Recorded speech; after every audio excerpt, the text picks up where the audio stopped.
বাঙালিদের একটা বিশেষ গুণ আছে।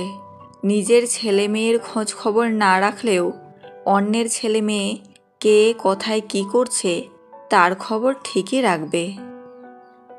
সেই লোকের মতো হন যাকে দেখলে লোকজন বলে দুনিয়াতে এখনও ভালো মানুষ আছে। কত মানুষ মুখের ওপর কত কিছু বলে দেয়, কত আঘাত করে, অথচ আমি ভাবি আমি কিছু বললে মানুষটা কষ্ট পাবে না তো। এক গ্রামের নদীর ধারে একটি ঘর ছিল, যার নাম ছিল 1000 আয়নার ঘর। সে গ্রামে সুন্দর হাসি মাখা মুখের একটি ছোট্ট মেয়ে ছিল। মেয়েটি একদিন তার বাবা মার মুখে শুনতে পায় তাদের গ্রামের আয়নাঘরের কথা। এর আগে কোনোদিন মেয়েটি ঘর থেকে বের হয়নি। সে প্রকৃতি দেখেনি কোনো বাস্তবতাও। তো সে একদিন চিন্তা করলো যে সে ওই আয়নাঘর দেখতে যাবে, কিন্তু একা একা যেতে সাহস না হওয়ায় সে তার সমবয়সী আরেকটি মেয়েকে সাথে নিয়ে গেল।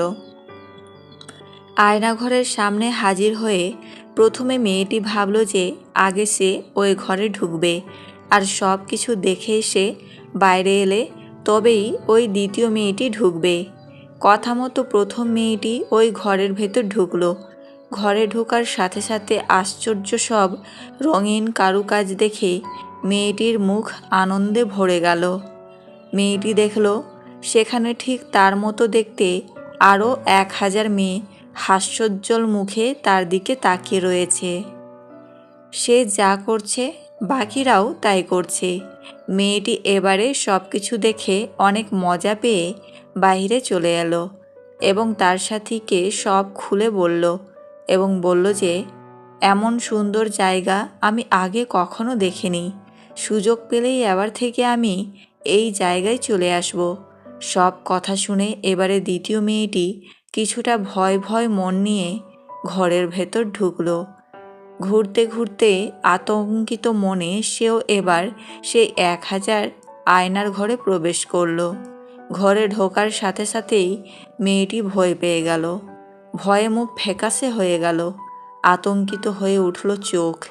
সে খেয়াল করলো ঠিক তারই মতো দেখতে আরও 1000 মেয়ে। আতঙ্কিত ও ভয়ার্ত চোখ তার দিকে তাকিয়ে আছে। মেয়েটি যেই ভয়েতে 2 হাত তুলে বলেছে, তোমরা কারা? সাথে সাথে বাকি 1000 মেয়েও 2 হাত তুলে ওর দিকে নজর দিচ্ছে। এবারে মেয়েটি প্রচণ্ড ভয় পেয়ে ঘর থেকে দৌড়ে বেরিয়ে এলো এবং প্রথম মেয়েটিকে বলল, শিগগিরই বাড়ি চল, এটা খুব বাজে জায়গা, আমি আর কোনোদিন এই জায়গায় আসবো না। জীবনটাও একটা আয়না স্বরূপ, আপনি যেভাবে জীবনকে দেখবেন সেও ঠিক সেভাবেই আপনার কাছে ধরা দিবে।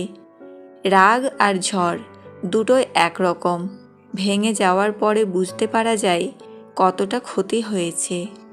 40 বছর বয়সের পর কখনো বিয়ে করো না, কারণ মেয়েরা ছেলেদের যৌবনে যদি না আসে তাহলে ছেলেরা যৌবনের আনন্দ কি বুঝতে পারবে না। তাই সামর্থ্য থাকলে 25 বছর বয়সে বিয়ে করুন। নিয়ম বেঁধে চলছে জীবন, স্বপ্ন দেখা বারণ, আগের মতো খুঁজি না আর মন খারাপের কারণ। জীবনে এতটাই রোজগার করুন যাতে ছেলের বিয়েতে কখনো যৌতুক চাইতে না হয়, আর মেয়েকে এতটাই পড়ান যাতে যৌতুক দেওয়ার প্রয়োজনই না হয়।